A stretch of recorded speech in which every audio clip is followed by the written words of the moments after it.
So, kind of what I want you guys to think about as we're going along with this particular project, okay? So we've got our 4 letters going on here. I've thought about rotation and scale. I've got my serifs, the whole shebang, okay? And again, at this point, maybe you're fully done with your drawing. Maybe you're halfway done with your drawing. Or maybe you need to go back and rework your drawing. That's fine. Please take the time to make sure that the foundation is nice and solid. Because otherwise, when you get into painting, it's going to get into a really big mess very quickly. Now, the painting isn't going to take you all that much time. Factually speaking, your project's due at the end of the day, Thursday. You probably are only going to need like a day and a half to really do this painting if you just take your time and make it happen. If you try to rush it and then you mess up and you have to paint over it and you have to keep going back and forth, back and forth, back and forth, you're going to make way more work for yourself. I'd much rather see you get like one really damn good square looking good by the end of the day as opposed to 3 squares and you just kind of split the paint on there and made it look craptastic. Don't do that. So, the tempera paint that we have in the back there are those really big juggalugs back there. And basically this is all we have. We've got our neutrals, kind of our black and our white, so for value. And then we've got our primaries, blue, yellow, and red. So if you wanted to make like, maybe this letter P here, I want to do complementary colors, and I can do them however I want to. But I want this P to be complementary colors, and I want it to be blue and orange, right? Because those are complementary colors. So I'm going to need to mix up an orange. I don't have it, so I need to make it. Now the thing to think about as you're mixing up colors is this.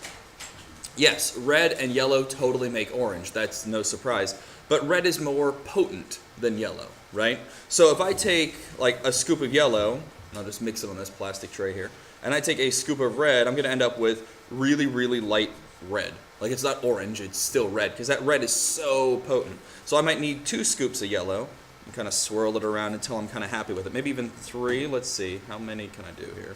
Until I'm kind of happy with it. That looks pretty good. That's definitely an orange. It's no longer a red. So let's say I want to do my letter P. Now, my big suggestion to you is this. Whenever you start painting, you don't have to, but my big suggestion is go light to dark. Your dark colors can always cover over your light. So if I'm doing orange and I mess up, right? Okay. So I'm just going to keep going. I'm going to take my time. Nice, clean lines. Maybe I want to kind of edge it out first. So I want to kind of go along and give myself a nice clean edge first. Then after I'm done with that, I can then go through and kind of clean it all up. Right? So the name of the game here is nice, crisp, clean edges. If you find as you're painting that you're getting this, kind of like wobbly, jobbly looking lines, again, if you start light, that's okay, because you're going to be able to paint a nice, crisp, darker line over top of that. Right? So don't be too scared to go outside the lines with your lighter color. Okay? So nice, crisp, and clean. Notice also the paintbrush that you use is kind of important. There's a whole bunch back there, and I'm going to let you choose what you want. But paintbrush I'm using here is a nice little flat edge. I'm not using a round tip. Doesn't mean that you can't, right? But this is going to give me more precise for like in the corners. Whereas this flat edge here, I can kind of get my paint and literally just kind of cut it in. Right? Kind of pull it around like so.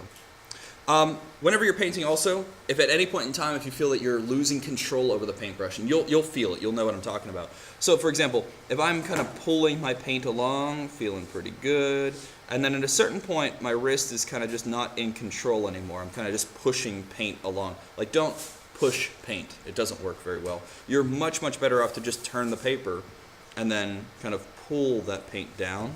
It's going to let you control it a lot more. If you have a whole bunch of paint on your paintbrush and you're pushing the paintbrush, it just doesn't work like that. It just doesn't do what you're supposed to do. So nice and clean and crisp. That's the name of the game. Okay, so I'll come back to that guy in a second. So that's basically, that is tempera paint.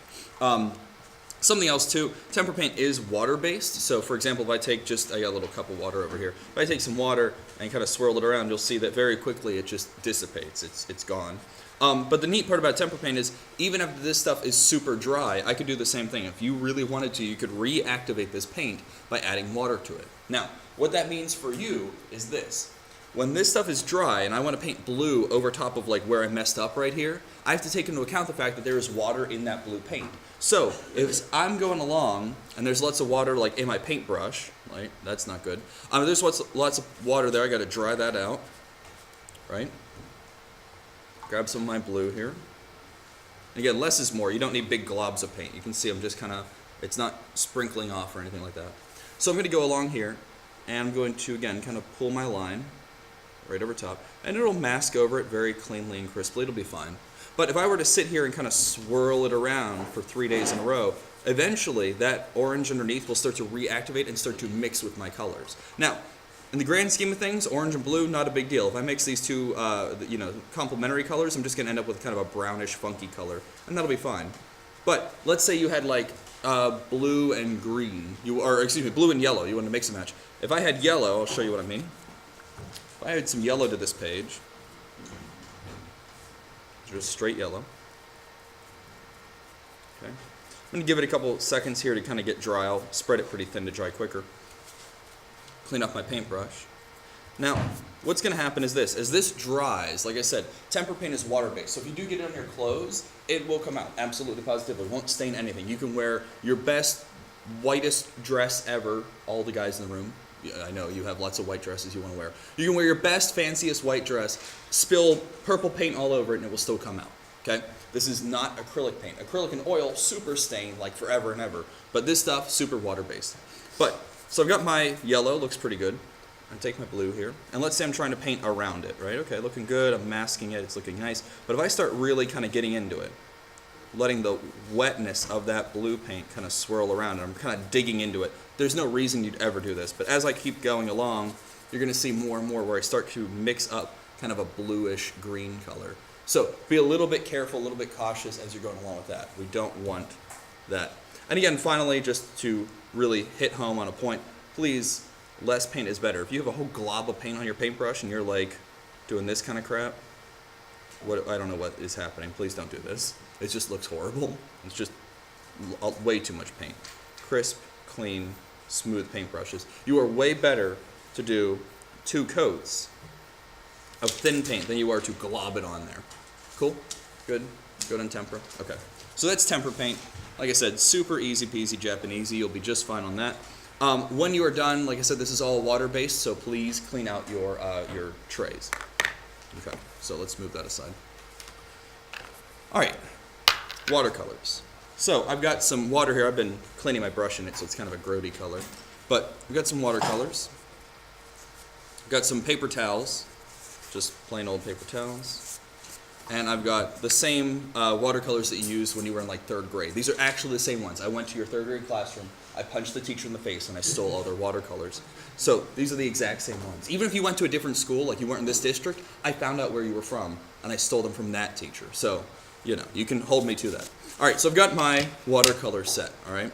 So let's say I'm going to do this letter O right here, okay? Now, you guys already comprehend how watercolors work. I don't need to explain that to you. I use this round tip brush just because. You can use any brush, it doesn't matter. So, you already know how watercolors work. I use water, I apply said water, and it kind of activates the paint, right? But when you used watercolor before, as like a 3rd grader, again, you grabbed your water, you smushed it in here like this, like you were attacking it. Look at it splattering everywhere. And then you just kind of like globbed it on, like, I'm a painter now. Like that, no, don't, no. No, don't do that. All right, so here's how it works, right? Yes, you can activate your paint by adding water to it, but you don't need to just pull right out of that little crispy tray thing. We don't need that. Instead, either have another tray nearby that you can kind of mix in. This is an old one that needs clean. Or you can literally just mix in this little lid right here. That's fine too. So for example, I'll show you what I mean. Let's say, so I've got my blue activated and I've got my yellow. Now there is a green here, but what if I wanted to make my own green? I need like a, I don't know, like an evergreen kind of foresty lime color, and this is, I don't know, poop green. So I need like foresty green, right? So I'm gonna kind of swirl up some yellow, grab a little bit of blue. Ooh, that's a nice green right there. Way better than what they gave me. Right, so I'm going to mix up my own yellow, or excuse me, my own green. So that's a pretty cool looking green. I like that green. But you know what? I need it to be, bless you, I need it to be lighter than that. I want it to be really a super light, wispy lime green. That's what I want. So this is a little bit too pungent for me. So here's the thing. In watercolors, notice there's no white. There's black. You got all the colors, but no white. And that's because your water is your white, right? So here's the thing. As I apply more water to this limeish green. Now again, this is, I should get clean water. Don't use chunky water. As I apply more water to it, you can see it's getting really schlippy sloppy going on up top here. Right? More water equals a lighter color. It's barely recognizable. I could even add in more water and just keep going and just keep saturating this, until eventually it's just straight out just weird like lime green watercolor, right?